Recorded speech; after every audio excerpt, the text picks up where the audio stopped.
Sí, jo crec que des que tinc memòria, allò quan ets petit, què vols ser quan siguis gran? Després de passar la fase de vull ser astronauta, sempre m'havia imaginat sent profe, li feia classe a la meva germana petita i a casa jugant.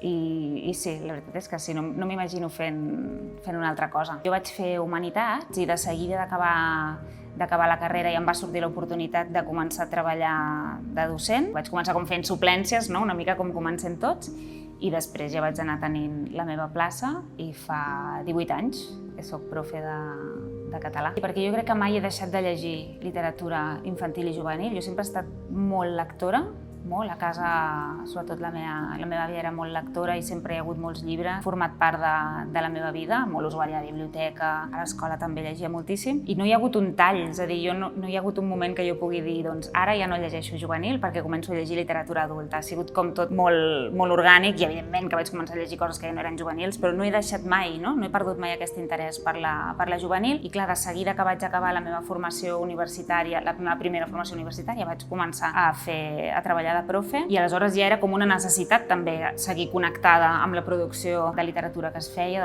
per fer tasques de prescripció, per parlar de llibres amb els alumnes, i això ha fet que encara hi estigui vinculada. Jo penso que tot és política, que de vegades tenim una idea molt reduccionista, centrada en una imatge molt concreta de Parlament i partits polítics. Jo penso que totes les decisions que prenem en el nostre dia a dia són polítiques i l'escola, com a gent que està intrincat dins de la societat, és política sí o sí. No hi ha res que fem que sigui neutre, tot està impregnat del nostre sistema de valors. A l'escola el que volem, tenim una imatge del futur, tenim a l'aula assegut el nostre futur, i per tant el que nosaltres volem que sigui aquest futur és el que intentem cada dia treballant amb aquests infants i joves, i això és política.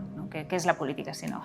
La lectura en tant que àmbit dins de l'escola, doncs evidentment també és polític, però és que fora de l'àmbit escolar la lectura també és política, és accés a la cultura, és un dels àmbits on es veu més clara la diferència de classe o l'accés a la cultura. Amb la lectura es veu moltíssim, i penso que l'escola aquí té un paper fonamental com a element democratitzador.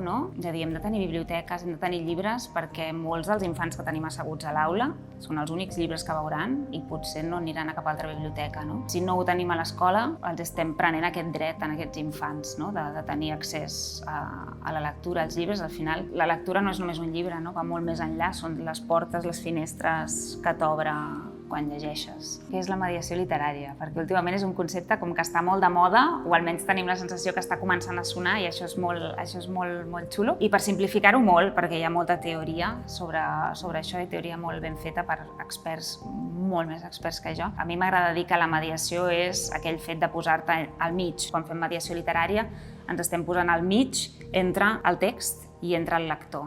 I com que hi som nosaltres, fem que aquest conflicte es mogui, que passin coses, que es dialoguin significats. Triarem lectures que estiguin una mica per sobre del nivell de la competència lectora d'aquests alumnes, perquè per això hi som nosaltres. És a dir, el nostre paper quan mediem és aquest, fer entrar en conflicte aquest text amb el lector o lectora. El títol del curs era Llegir per arrelar-se, com mediar en contextos multilingües, partint molt de la meva experiència aquí al barri del Raval. Com ho fem perquè el català sigui una llengua comuna i perquè a través del català puguem vehicular aquestes mediacions. És molt important, i la literatura ens pot ajudar molt a arrelar-nos, perquè la literatura al final és llengua i la llengua és cultura, i per tant és un fet comú que tots tenim, sigui la mateixa o sigui una altra, però és un pont que des de l'escola hem de vetllar perquè ens uneixi, no perquè ens separi. Amb la mediació s'aconsegueixen moltes coses. S'aconsegueix cohesió de grup, perquè al final, quan tots hem llegit el mateix text i hem estat parlant del mateix text amb una lectura guiada, aquell text forma part ja del nostre imaginari col·lectiu. I si és un grup amb el que hem anat creixent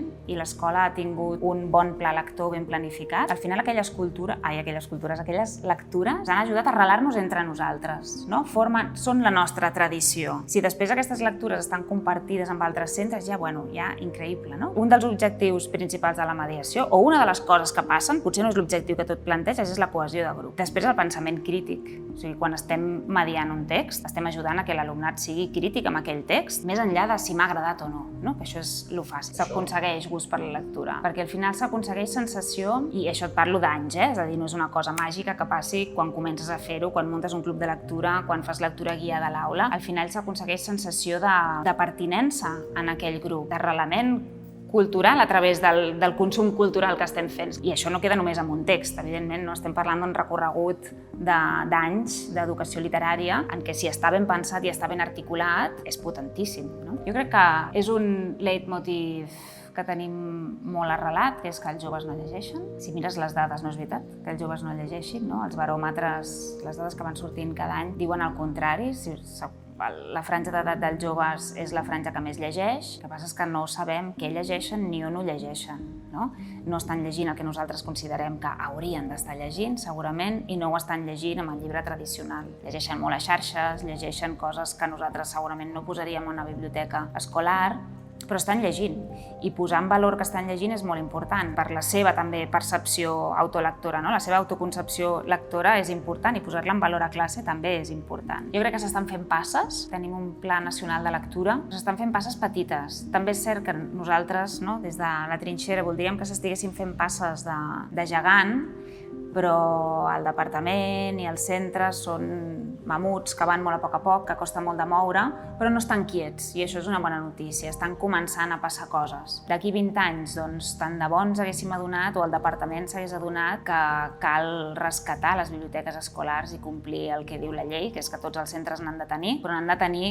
vol dir no només un espai amb llibres, sinó els recursos que calen, humans i materials, per dur-les a terme i la formació que hi ha d'anar relacionada. Jo crec que anem pel bon camí, a poc, però anem tirant. Sobretot el consum de xarxes socials, el que ha fet és que tinguem uns joves molt acostumats a la fragmentació, a la cosa curta, ràpida, que passa molt de pressa d'una a l'altra. Cada vegada tinguem més llibres, i això ens estem trobant, de capítols curts, que també es llegeixen molt de pressa perquè no som rucs, no? En el mercat, i ens hem adonat que el consum cultural dels nostres joves va cap aquí, els costa molt més que abans mantenir l'atenció més estona, però jo penso que a l'escola hem de ser la resistència d'això. Saber jugar, no? És a dir, no tot han de ser textos molt llargs i novel·les llarguíssimes, però sí que hem de saber confrontar-los a textos complexos i ajudar-los a que se'n puguin sortir, precisament perquè les xarxes els ho donen tot molt fet. És que és molt fàcil, ens passa a nosaltres també, no? La capacitat de concentració a mi em bat, i això en primera persona, no? Em costa més concentrar-me, sobretot si tinc el telèfon al costat, no? A llegir és el meu perfil com personal, on ja fa uns quants anys que faig prescripció literària, i ara, doncs, a partir del setembre entraré a la cooperativa Tàndem de mediació literària per fer formacions, assessoraments, grups de lectura, tot relacionat amb la literatura infantil i juvenil. Aquest projecte de biblioteques a les escoles Badruna neix d'una diagnosi, de dir a veure com estem, anem a fer la fotografia. Vam veure que estàvem malament, que no n'hi havia de biblioteques gairebé, que no hi havia dedicació horària, que en els centres on n'hi havia estaven aturades en el temps i potser feia 30 anys que no es movien els llibres. Ha estat el primer que ho hem implementat. Hem començat a treballar amb 10 escoles que han tingut acompanyament, assessorament, formació. L'any que ve continuem treballant amb aquestes 10 escoles i se n'incorporen 10 més que comencen, i amb aquest model d'anar incorporant escoles, aquest és el nostre gran objectiu, que en un termini de 4 o 5 anys puguem dir que les escoles Badruna tenen biblioteca escolar. La primeríssima gran dificultat és la manca d'hores que els centres tenen per dedicar a la biblioteca, perquè no existeix aquesta plaça, aquest càrrec, des del departament no existeix aquesta figura del mestre professor bibliotecari.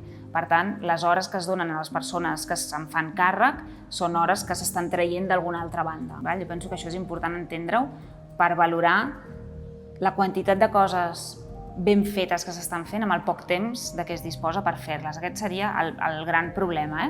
Després, els fons. Clar, la manca de recursos econòmics, que al final és tot el mateix, però la manca de recursos econòmics, de pressupost, per renovar fons, per renovar infraestructures, la manca d'hores, la manca de recursos econòmics i després la manca de formació. Necessitem poder tenir persones formades a les escoles per poder tirar endavant aquest projecte amb garanties, que això no serà cosa d'una persona lletra ferida que és el seu projecte personal, perquè això ha de ser estructura de l'escola.